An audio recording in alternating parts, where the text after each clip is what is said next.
What's up, people? It is back 9 bets episode 14, Waste Management Phoenix Open, and we are getting with the times.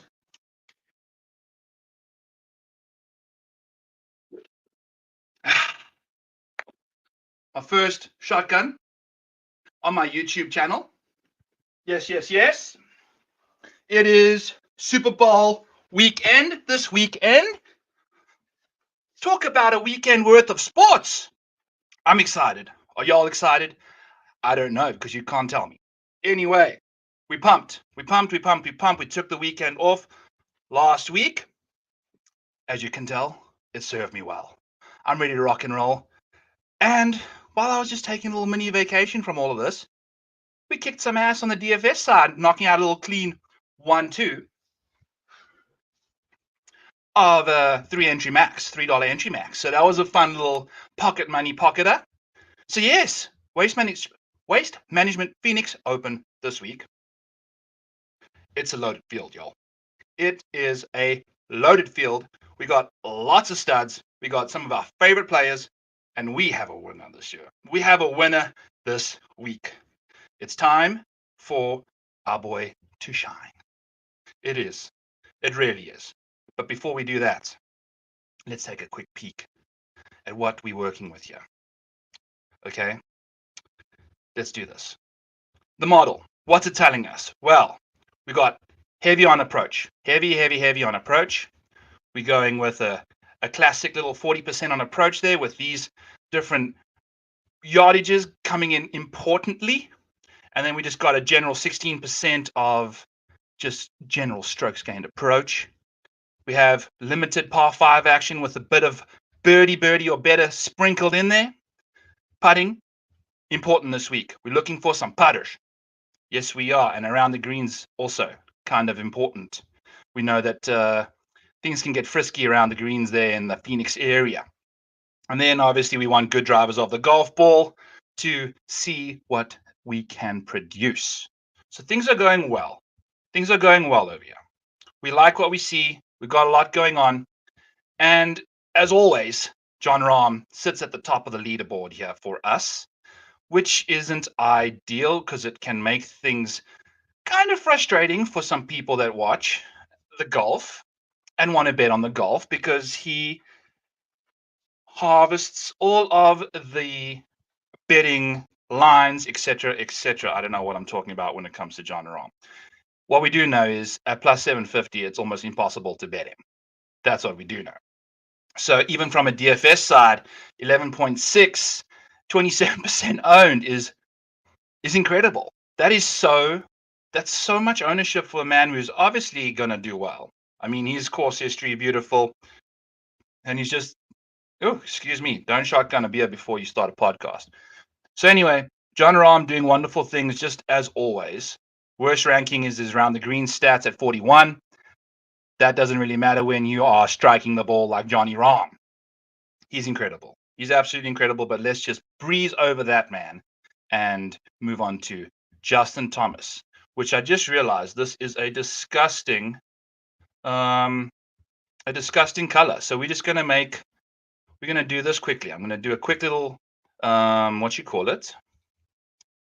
going to make all of these nice and visible because I thought red would look cool, but you cannot see diddly squat of the red while you're doing it on the screen. So there we go. Okay. Now that we got that out the way, let's get to business here. Our first person that we're really going to speak about here at the Waste Management Phoenix Open, where the atmosphere is going to be electric, where the crowds are back in full force, where people are going to be doing more shotguns than I just did. They're going to be drinking more beers than Brian Kirshner can on a Sunday afternoon. Just an incredible atmosphere.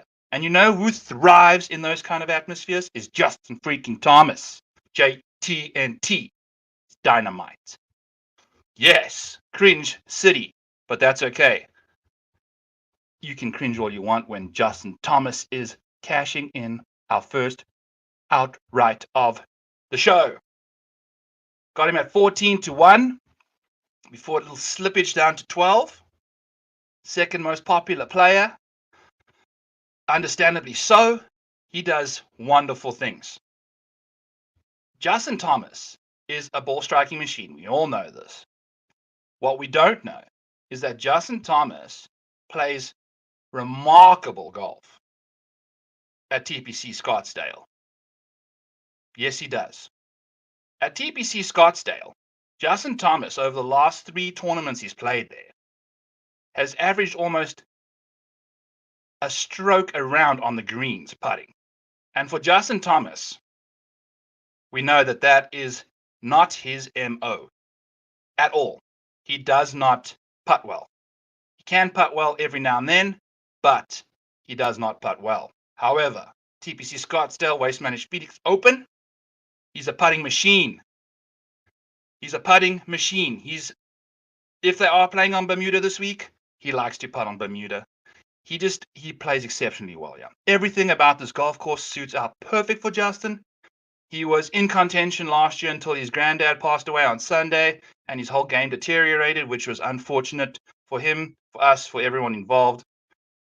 This year is going to be different. I think he's coming back. He's got a bit of vengeance on his mind. He wants to take down this trophy. He hasn't won a tournament since the Players. It's time. It really is. What do we like about Justin in particular, from a stats standpoint, is Justin Thomas dials it in from 125 to 200 yards. He is the best in the field from that range on a proximity basis. He crushes it. Absolutely crushes it. 62% of the shots over the last 4 years come from that spot. So, yes, that's what we love about him. Now, on the other side, Jon Rahm.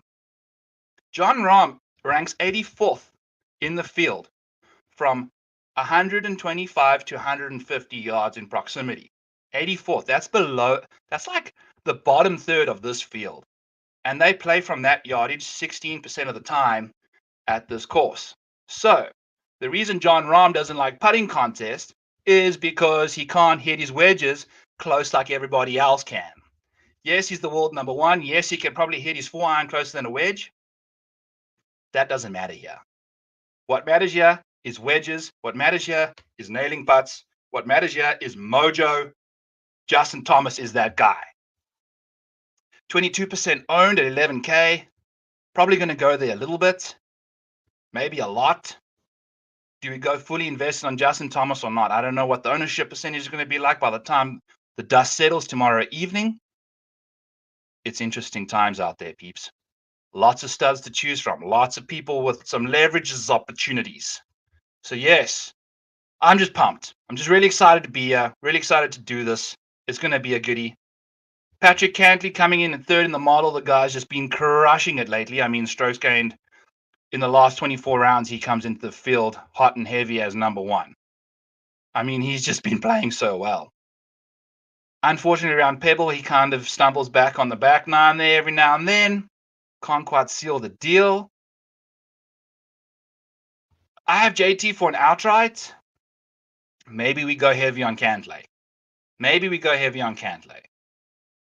If that ownership is reflective of what's going on. I mean, off the tee, just nails, just crushing it off the tee. Just general approach game of late, general approach game baseline. He's around the green game's fantastic. He can putt, obviously, lights out. We've seen that. So, I mean, we haven't really seen a hot putter from Cantley since the BMW Championship, or possibly a little bit of the Tour Championship against Mr. Rambo. So I don't know if we want to. I mean, dude, Cantley is just a beast. And if people are going to disrespect him a little bit, maybe we go there. However, I do think that maybe Xander. Xander's probably our guy in that. I mean, if he's going to be 12% owned at 9.7, hello there. We'll stack him up with some Louis, and then we're in business. Then we are in business. And with Xander, I mean, he hasn't been playing particularly well of late. So that's probably what's driving his ownership a little down, which is fine because he has an absolutely incredible course history here. He plays so well. He does things remarkably well, in general, when he's playing his best. So all it takes is just a bit of spark to happen for Xander to just get himself rocking and rolling the way we know he can play. And then all of a sudden, we're sitting pretty. I mean, all of these guys at the top, they've all got remarkable stats. Okay, that's the thing about these dudes. Cantley, I mean, JT from a proximity range is just in his own world until we get to Victor. But I mean, oh my God, there's not a lot to distinguish between everyone at the top here, apart from some ownership and some pricing. But I mean, JT is our guy, and we might pair him up with a little bit of Xander and Louis. So we'll see how we go there. Hovland is going to be very popular, understandably so, coming off. I mean, 3 wins in the last 5 events, teeing it up is it's remarkable. That's so incredible. And the crazy part about that is none of that happened in the United States. So I don't know how good old Vic is going to perform playing back in the United States. I mean, welcome home, Victor. Like, geez, dude, feel free to show some face here in the United States and win a tournament or two, dude. So yeah, we'll see what Victor can get up to. I'm not entirely confident that he can keep up what I mean, yeah, his ball striking is impeccable, and that's obviously a very repeatable skill set that he has. But around the greens, it's going to be testing him this year. It's a strength of his game it's a part of his game that's not a strength. We know that. I know he's been working on it. We know that he's been trying to do that. It's very important around TPC Scottsdale. So we'll see what Victor can get up to, but I don't want anything to do with Victor. I think we're going to stick with JT, and as much as Victor is appealing, I want to see him play on United States soil and do well there. He does well, but he hasn't won in a while. In the States, I don't think he has ever. Who knows? So we'll see what he can get up to. And then we have our boy Louis. Louis Oosthuizen van Suid-Afrika af. My Sieneman, dude, my buddy. Let's go and do some things this year. Let's go and win some. Let's not be like Victor. Let's win some tournaments on the United States. Let's win some tournaments, champ. Hasn't played in a while. The neck has to be feeling better. I think there's a more likely chance that Daniel Berger withdraws than Louis Oosthuizen does. That's not saying a lot. Daniel Berger looked like he was hobbled, looked like he was a broken man the last time we saw him. So hopefully he can get it together, but I want absolutely nothing to do with Daniel Berger before I even get there. So yes, Louis, we have Louis at plus 190 for a top 20 at an event that he's played at twice. He's got the second best course history here behind a certain Brandon Grace. And Louis at plus 190 is just an incredible value. He's finished 11th and 3rd in the 2 times he's pegged it up at TPC Scottsdale. And you're giving us plus 190 for a Louis top 20.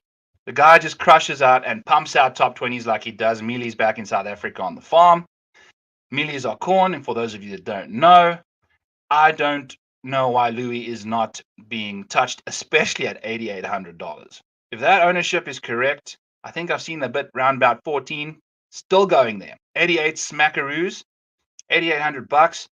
Very affordable for a man from South Africa. We can take that. I know the inflation's a bit rough, but I mean, he's the best putter in this field. And all you got to do around this track, he's probably just going to be looking at birdie putt after birdie putt. We know what he can do. Super consistent off the tee. His irons are great. They're solid.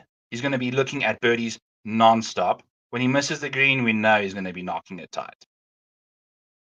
We love Louis. Love Louis in all aspects. Love Louis in general. This week, we're going to Louis Oosthuizen. Absolutely. Hideki Matsuyama. Everyone can take their 26% ownership, and I will gladly miss the boat on that one. For someone whose putting is as volatile, as unbecoming, as just incredibly impossible to predict, I want nothing to do with Hideki. I want absolutely nothing to do with Hideki. 26% ownership. All quarter of you can just take him and run. I don't care.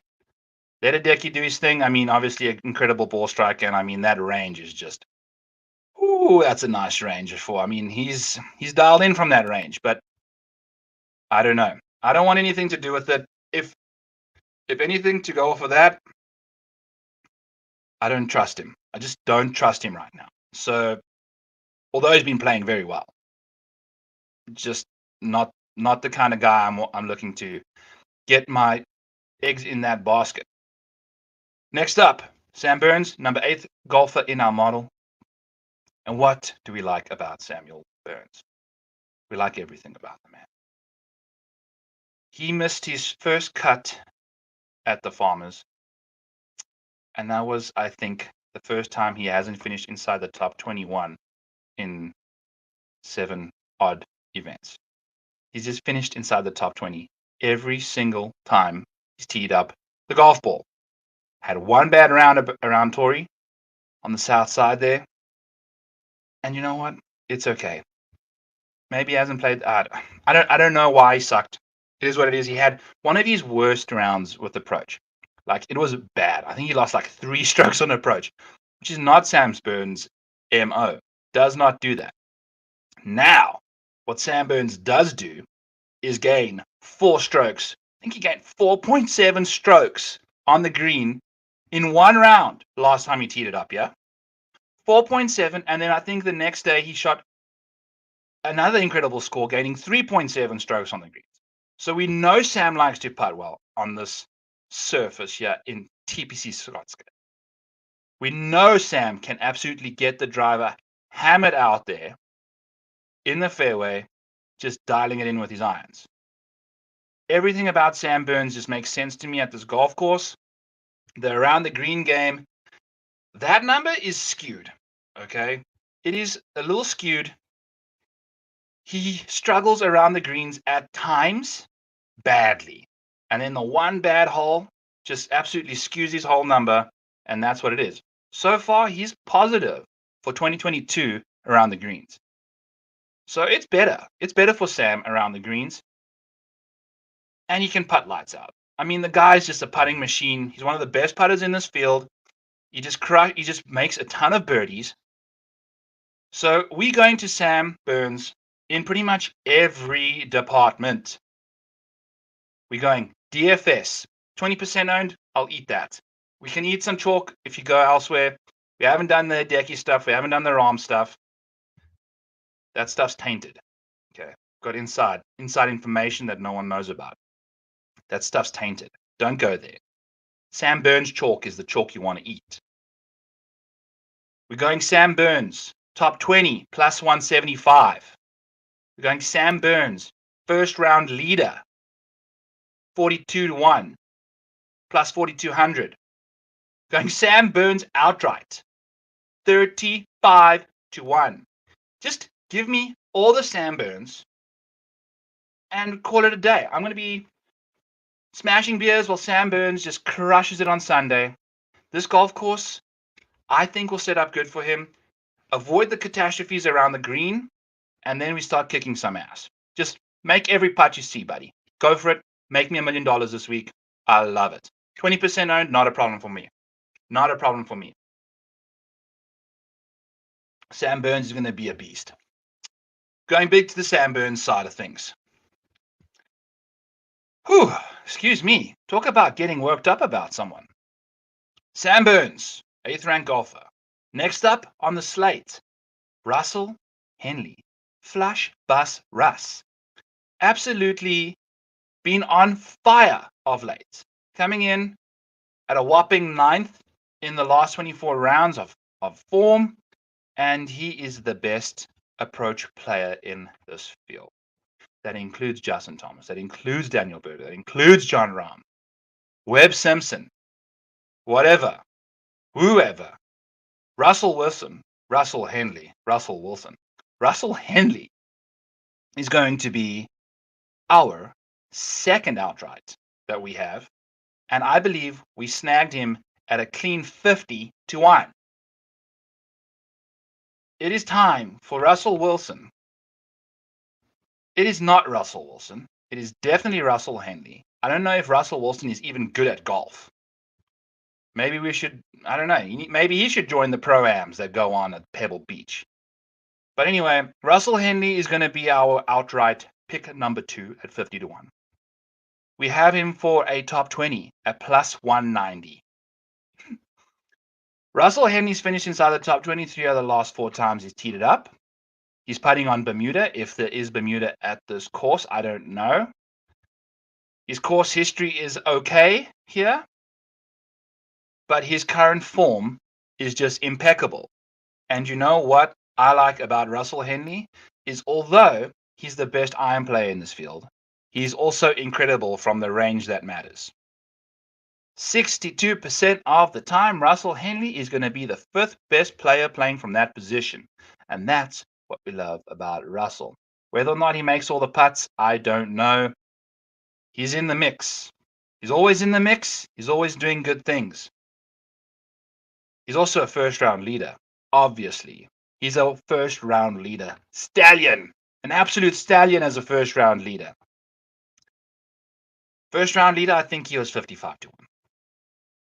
So, yes, that is a beautiful number from Russell. And I'm not going to call him Russell Wilson ever again. That was disgusting on my part. Apologies from that, Russell Henley, if you ever do hear this. I'm not sure if I want to go chalk on him on the DFS side at 20%. We'll expose ourselves on the betting market a bit more. We're going to go chalky with Sam Burns. Sam Burns and JT. Those are going to be our chalk bombs. We like them. You got to pick someone at the top here because one of them is going to win it. So, yes, that's what we're doing. That's our philosophy. That's our strategy. Hopefully it pays off. Scotty Scheffler. So, Scotty's starting to grow on me a little bit. Scotty Scheffler's last little while of golf has been quite impressive. Coming in as the 6th hottest guy this week. Gotta love that from Scottster. And then at a course where you're going to be avoiding catastrophe off the tee and driving greens and doing wonderful things for the beautiful fans out there. His approach game of late has been trending towards being kind of good. Now, I don't know how that relates to the proximities that we're looking for the most here, but anytime your irons are starting to trend, that's when a winner pops out of the mix. That's when winners pop out. So I haven't exposed myself to Scotty Scheffler at any point along this week's roller coaster. At $9,100 and 25% ownership, there's no way I'm going there. But I just thought I'd share a little bit of Scotty love. He's playing well. That's probably going to be my FOMO situation of this week. I think Scotty's going to do some good stuff. He's bound for a win. So is Louis. So is Justin Thomas. So is Russell Henley. And Russell Wilson is due a win too. Whether that's with the Seahawks or not, who the hell knows? However, there's just so much to like about Scotty. At 25% ownership, good lord. How do you even go there when you've done a JT and some other stuff up at the top? So don't want to overdoubt yourself on ownership, but I don't know, y'all. It's the studs that win this tournament. There's some names out there that have done some good things. So Webb Simpson, apart from just being a very consistent and solid golfer, at 10% ownership, he's been struggling off the tee lately. Do we like that? Does he find his off the tee game at TPC Scottsdale? Is that what he likes to do? He's 10% owned? Maybe. The recent off the tee struggles are a little concerning, but we've all been there. You go to a course you like, it sets your eye nicely. All of a sudden, you find that spark that just gets the driver going down the middle more than you want, more than you could hope for. So I don't know. $8,600, Webb Simpson. We'll get a little Webb Simpson action maybe going on this week. He's putting. Let's take a look at his putting. I mean, he's a decent putter. Definitely a decent putter. Not the best, it's not his best surface. It's okay. We'll expose ourselves to Webb a little bit. I think our two top dogs at the top is going to be JT and Sam and Louis. I mean, but Louis not. I don't know if that Louis percentage is accurate. I think I saw 15% or 14% out there as well. I'll still go there. I'll definitely still go there. I know the back is a problem, but he hasn't played for a while, so hopefully it's fresh. He likes to play this golf course. He likes to play well. So we're going to go there with Louis. Next up is Big Tone, whose ball striking absolutely just makes complete sense at this golf course. Proximity numbers, last current approach time, 5% ownership, and he tends to putt okay on Bermuda, if it is at all Bermuda that they're playing on. I don't know. Okay. I don't know about that. However, if these two ownership percentages for Tony and Jordan Spieth are accurate, and that's 7 and 5%, we're going there too. Now, I know I've said I've been going to a lot of guys at the top here, and I'm not sure if we can afford a lot of them, but we might have to just sprinkle a little bit in there. JT and Sam, then we sprinkle in the rest. That's our thinking. That's my thinking for the game plan. We'll find some nice value down the board here in a little bit. But Tony, talk to me, buddy. When is the putter going to show up? Is it going to be this week? Is the crowd going to spur you on? Is the Phoenix sunshine just going to change the way you look at life and just roll everything into the hole? What's concerning the most about Tony is he putts well at Torrey, and he didn't 2 weeks ago. That's what's concerning. The putter is just not there. It's just not there. I mean, he's one of the worst putters in the field right now in the last 24 rounds. That's terrible. What are you doing there's 100 and I think I've got 129 people in my model. There's 135 people playing, a bunch of people that came in late. I haven't had time to update the thing. What are you doing like 10th last in this model, bro? Get it together on the greens and let's see what you can get going. I'm a big fan of Tony. Look at that, from 125 to 200. He's sitting right there between Decky and Victor and JT. That's that's nice. Love to see that. Around the green game, okay. He's not the best, I don't think, out of the fluffy, fuzzy stuff, but the desert area, maybe, the course history, not incredible. I'd sprinkle a few Tony Finau's into a lineup or two, if we can make it work. Jordan Spieth, a completely different animal. Okay. 13th ranked golfer in the field. Jordan Spieth coming in hot and heavy off a bit of a...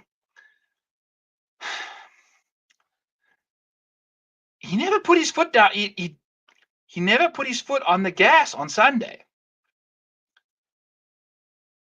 And he had some really errant tee shots. The driver, obviously a concern. We're obviously aware of that. The last 24 rounds off the tee is 9th. Looking at his pebble, looking at the pebble stuff, it just, apart from that incredible 9 under, it was just the stuff that we know about Jordan that saved him. He was making the putts. He was scrambling from places that he should never have. We know that he can absolutely make things magical out of the desert sand when he just blows it off the fairways and just from a cactus hits it to like 6 feet. 7% owned, but $9,900 is steep. I've been saying I'm going to all these guys at the top, and there's just so much. This is expensive. I don't, this is a lot of the guys we like are a little costly, so I'm not sure how many of them we can sneak into our lineup. But Jordan Spieth's ownership is really interesting.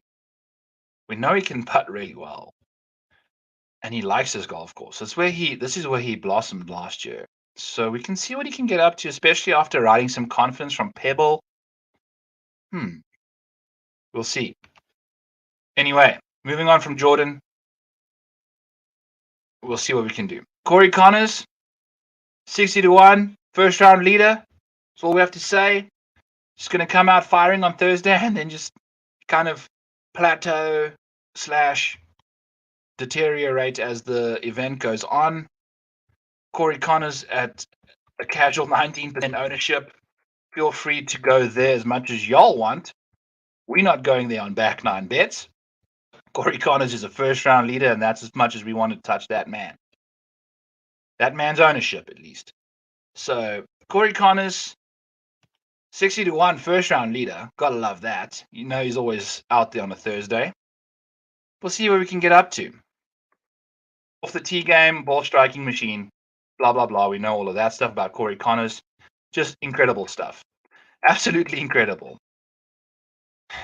That little range, though, 22. For a guy that hits his irons as good as he does, he doesn't excel in that proximity range from 125 to 200. So we'll see what he can get up to. 19% owners. That's incredible. So have fun with that, people. Have fun with that on Saturday and Sunday. I'm not entirely sure how that's going to go. Brooks, Blonde Brooks.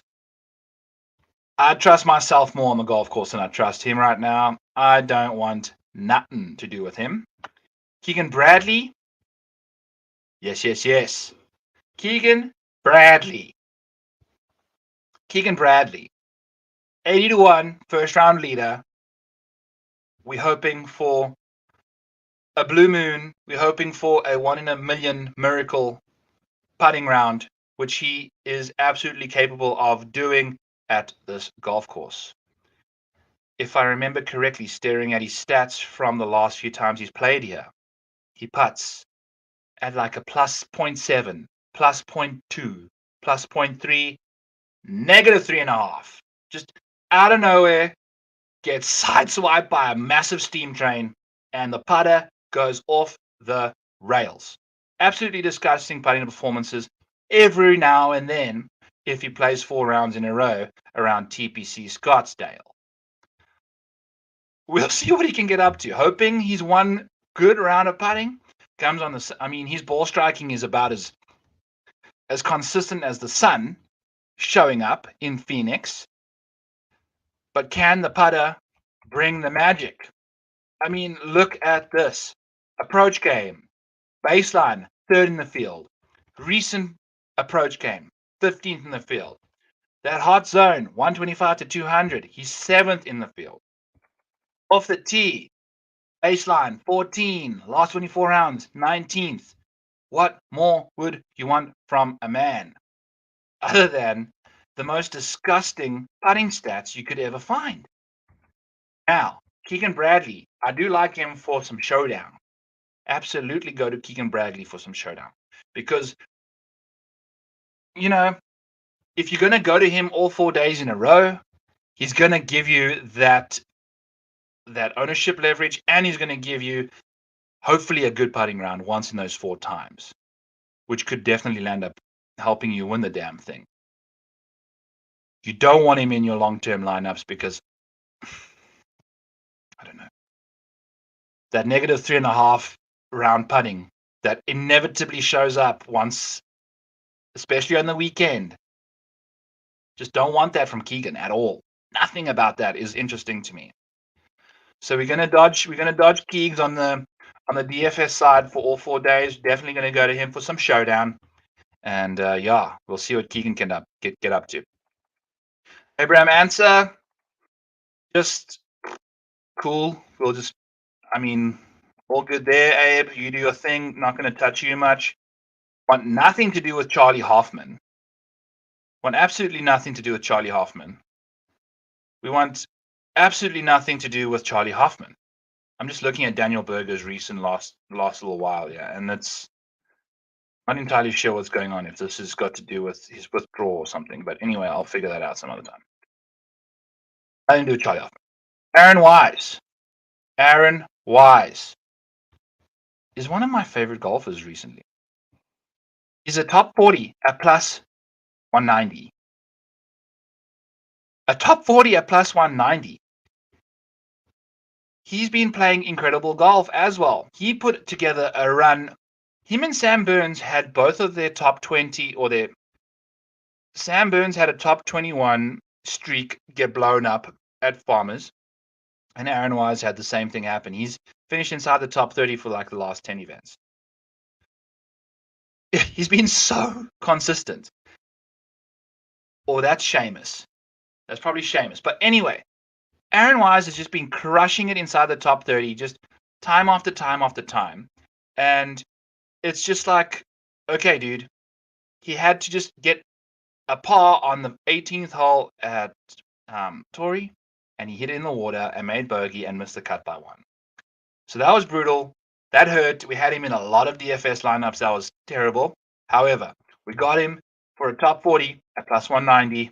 Going to Aaron Wise. Just Mr. Consistency. His worst stat, apart from course history, is putting, baseline putting of 44, which we know reflects into his strokes gained total, which is his baseline from 2021, that big old long season. Since he's gone to the Harry Potter broomstick, he's a wizard. Absolute wizard on the greens. Putts much better now. No, look at his putting. It's like 37th, so it's improving. It's getting better. We like Aaron Wise. Top 40? Big plus money for a top 40 for Aaron Wise. After a bad week last week, absolutely going to go there. 13% owned at 7,100. I don't know. We've eaten a lot of chalk at the top. Probably going to skip over him a little bit. I like Charlie Hoffman's price. Do not like his health. Don't want to go there with him. That's kind of why we are dodging that bullet. Taylor Gooch, same thing. He's like, these three boys are like the golden children that have just showed up out of nowhere. Not out of nowhere, but have recently popped up onto the scene in the last few months and just absolutely crushed it. Absolutely. Aaron Wise, Taylor Gooch, and Seamus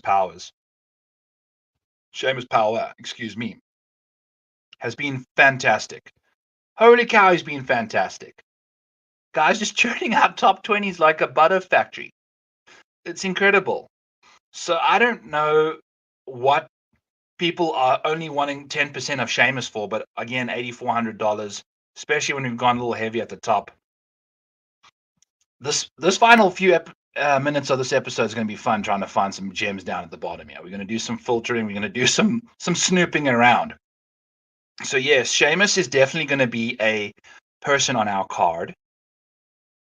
It's going to be a fun time watching him play again. He is going to have a win soon. He's been playing incredible. 64 round Spyglass was fantastic. And then just once a weekend, the last 2 weekends, just poops the bed. Just absolutely poops the bed. And then just out of nowhere, just has a really bad round. Not just like a 72, like a 74. I don't know what the deal is. Hopefully he, the more exposes himself to that kind of situation, the better it can be for him. Let's just hope that that's the case. Seamus Power's going to go there, DFS side of things. Can't get down the top 20. I mean, there's a lot of people ahead of him that are just really good. So it's tough to bet him for a top 20 in this kind of field. But I mean, geez, dude, if I wasn't just betting off my model, I'd probably put a top 20 out there for him. I mean, a top 40 is negative 140, so you can probably get plus money for a top 30 quite easily on FanDuel. So yes, and this is my once in a episode plug of, if you're looking to put placing bets out there, please get FanDuel Sportsbook. They have odds that are like 100 points more than any of the other bets out there on all the other books. I don't know if they know what they're doing. I don't know if they're just super generous to us. But a Louis Oosthuizen and plus 190 for a top 20 just doesn't make any sense to me. There's other books with like a plus 100. It's like even money. It either happens or it doesn't. FanDuel thinks it happens like once every 3 times. So I don't know what they're thinking. I don't know what their game plan is. Anyway, Adam Scott has relocated himself from Australia to the UK, I believe. So that's going to be an interesting move, and hopefully it pays dividends for him. 8,500, 12%, going to give him a skip, going to move on down the board swiftly. Luke List as well, off the win at Farmers. Had a really good, decent week putting, made some clutch putts down the stretch. Does it happen again? We know he's a bad putter. I don't know. We'll see. Daniel Berger, maybe. I'm really concerned about these like last few. I don't know what's going on here.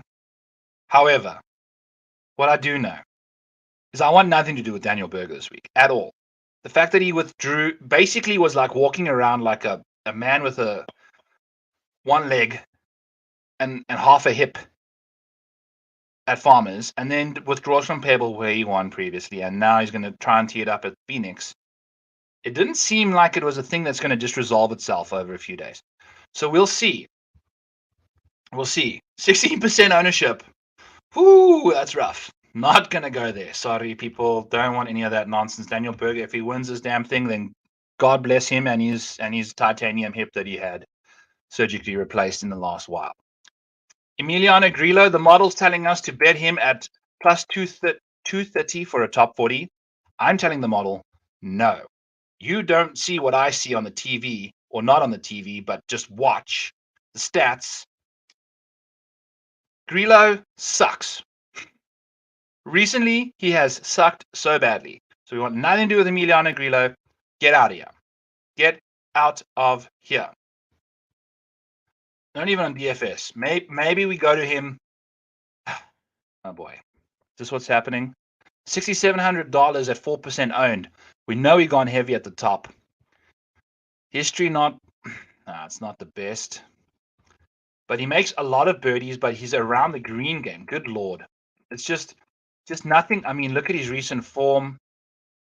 Nothing about his game is warranting that. We're gonna find some other $6,700 guys.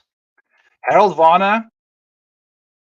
Since I put him on the blacklist, officially on Back Nine Bets blacklist, he went and won a goddamn tournament. So I don't know what I'm talking about, but it wasn't in the United States. So maybe he can't do anything when he's playing in the United States. A la Victor, a la Louis. We shall see.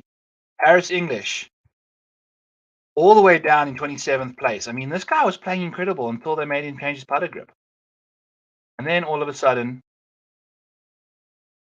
just his putting has just regressed from being one of the best putters on tour to just losing his mojo. You know that show, The Emperor Who Lost His Groove? Yeah. Harris English lost his grooves on his putting stroke and has since not showed up yet. So we'll see what he can get up to. A lot of his stats are real nice, but not really actually. So anyway, I don't know what I'm talking about here with the Harris English, so we're just going to keep on scooting down the board. Max Homer, blah, blah. Tom Hoagie. Yes, he was part of my lineups at Cash last week. I had him in a one and done, did not bet him outright because I'm a smart man. But I had him in a one and done, so that got me on the board, finally. Guy's an absolute stripe show. Absolute stripe show. So Tom Hoagie's beautiful. So that's what's going on there. We're going to just keep scooting down the board. I liked myself some Carlos Ortiz, and we're probably going to have to eat some chalk down in the bottom range here. Course history is great. I think he finished 4th last year. Putted well on these greens, likes to putt on these greens. And he's good from that. Down on the lower side of the board, yeah, you're not going to see a lot of nice green numbers. But from that specific range, he's good, and he's a good driver of the golf ball. His recent putting is a bit of a concern, but as we know, week-to-week putting can change, especially on greens that he gained incredible amounts of strokes on the last time he played here. He putted really well, and he makes a ton of birdies, and he's got a good course history. So Carlos Ortiz at 7K, I think we're going to have to go there because we went heavy and expensive up top. So we're going to have to find some guys down the bottom here. We're going to have to make some things happen, and it may come in the form of Patton Kazaya, who's also I don't know. No, not doing Patton Kazaya. Anyway, moving on. Mito Pereira. He's our final outright. 150 to 1. Just gonna need, just give me your baseline stuff, cuz. Give me your baseline stuff with your recent putting. I want your baseline off the tee. I want your baseline off the approach. Give me your current short game prowess. Give me all of that. 7% owned at 7K. Maybe we go there as well. We're going to have to go low. Somewhere at the bottom of the board, yeah. I'm eyeing these two guys. That's, I think, where we're going to make up most of our damages. So, yes, Mito Pereira is our first round leader. We like a Mito. Let's get back to the current. Let's get back to your baseline of the approach and ball striking, buddy. And then just your putting has been so good lately. So just keep that going. At a course where putts can just keep going in, let's see it happen.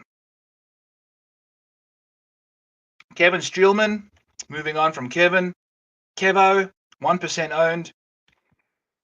Just a normal dude. Don't really have any inklings or inclinations to go there. Russell Knox, 7,300, 2% owned. I'm pointing at the screen. Yeah, let me maybe use the mouse because we are doing a digital thing here. But column Y, row 39. Bingo. Bingo. Russell Knox. Stiff. He does. Look at this. His recent approach has been phenomenal. Absolutely phenomenal. His course history is okay. We're going there. We are going to Russell. Absolutely. 2% owned, 7,300, nice and cheap. Give me a ball striker whose putter can just somehow make it happen, you know? Let's do it. Off the tee game's been better lately. Let's ride. Let's ride, Russ. Let's ride. We like the Russells. Give us all the Russells. Rustling in the bushes, knocking him stiff. Let's do it, Russell. Next up, Matthew Nee Smith. Love the dude. Love him. Kind of put him on the blacklist a little bit, but he seems to have been playing a little bit better lately. Look at his recent approach game. Bit of an issue. However, talk about coming back to a place that you love. Course history, yeah, he excels. I think he finished like 7th or something. So, some impressive stuff from Mr. Nee Smith. Let's hope he can rekindle the flame in Phoenix and get himself there, especially at $6,600. I think we're going to have to go there, especially with how heavy we've gone, as I've said a million times at the top. So, yes, another person, and I mean, Matthews, his baseline ball striking is incredible. His iron play is fantastic. The putter, isn't it funny how guys whose ball striking is great, then all of a sudden it kind of disappears on them, and then you see his last 24 putting has been better. Maybe he's just decided, okay, no more on the range, move to the putting green. That's the situation. What? 107 plus 6, 113. 71 plus 33, 104. Maybe that helps. I don't know. Barely seems like that big of a change. I want to see iron play over putting. Putting can just anyone who doesn't even practice putting can have a good putting day, whereas irons are just incredible it's so hard to play with good irons. So anyway, moving on from Matthew Nee Smith, hopefully his irons can show up at a course he likes to dominate at. Hank Lebioda. Hank the Tank. One of my favorite dudes. One of my favorite people. My two favorite things in the world is cheesecake and a guy that can hit his irons nice and stiff, like Hank Lebioda can at times. He needs to get his stuff together upstairs, but this combination of putting and approach game is just, it's a recipe for success. $6,200. You're going to have a lot of Hank. You're going to have a lot of Hank. Probably almost half, maybe like a third of our lineups are going to have Hank in them. $6,200 is I mean, as heavy as we've gone upstairs, we have to go there. So yes, Hank, look, off the tee, a bit of an issue, but I don't know, dude. Just get it together there and just irons and putting. Just lean on that somehow and just crush it. I want you to crush it this week. You're due for a breakout. This is the kind of course where your putter can get hot. Just roll them in, bud. Roll them in. Roll them in. Pat Perez is someone that I saw that's trending in the right direction with his approach game, which is something that can get kind of go under the radar. You know, for someone whose last few rounds are kind of impressive, $7,100 at 3%. We like that. We do. We sure do. So, yes, we don't really have too many other people. Troy Merritt, we saw him do some fantastic things last week. Look, his approach game again, just trending 7K, 4%. Gotta like that about Troy Merritt. And then we're going to go down here to Francesco Molinari at 7K and 1%. Absolutely nothing other than just watching him play at Torrey. He seemed to have bursts of good stuff. And then just had like a random double here, a random thing here. Flash in the pan, not going to go heavy on Francesco. However, we've seen him play. We know his ceiling is really good. We know he can contend. If you did see someone from the bottom of the leaderboard do well, if you were to pick someone from this range and you said Francesco Molinari was the winner, would you be like that surprised? You know, like he's a contender. He's won a freaking British Open. So at $7,000 and 1% owned, and he putts better on Bermuda, apparently. If it is Bermuda that they're playing on, we'll see. Brandon Grace, course history. I think he's played here once, played incredible. So $7,100, 5%. I don't know. I'm a big fan of trusting the current form over course history. We've seen it with Kevin Kisner. We've seen it with Tony Finau. Guys that put all their chips on guys that have good course history with bad recent form. It's a tight rope to walk. Don't let your feet slip on either side because it'll catch you in a place you don't like. Gotta have both feet on one side or the other. Need recent form and good course history, or just crappy course history and good recent form. I'm okay with those combinations and equations over finding it at a course you like. I don't know. I've mentioned it a few times upstairs already that we do like some guys with course history, but that's people that are up top that playing okay. I don't know. Mumbling, talking a bunch of nonsense. Francesco Molinari scrolling down Hudson Swafford. That's probably from the Amex where his incredible ball striking from approach game showed up. Off the tee, I mean, talk about some good stuff. $6,900. Can't say I'm super excited about that, but that's kind of just where we're going. And then there's nobody else. Cool. So, yeah. That's what's happening here on Back Nine Bets. Hopefully that worked out for you guys okay. Happy Super Bowl week. Happy Farmers Insurance Post week 2 weeks ago. Don't know what I'm talking about. Happy Phoenix Open week. And let's have ourselves a week. Justin Thomas, it's just full send. Sam Burns, full send. We love those guys. Everything else about it, let's go. Follow me on Back Nine Bets on YouTube, please. Love the subscribers. We're growing the channel nicely. One day I'm going to stop working and it's going to be fantastic. I'll stop wearing stupid hats. Maybe I'll buy even nicer hats, depending what you guys dig. And we go from there. Thank you so much for watching, guys. I put this in full screen mode, so it's tough for me to find the end broadcast button. Have a good week. Smile at people. Laugh. Just be a good person and make other people's lives better. Catch you guys next week. Linda Q out.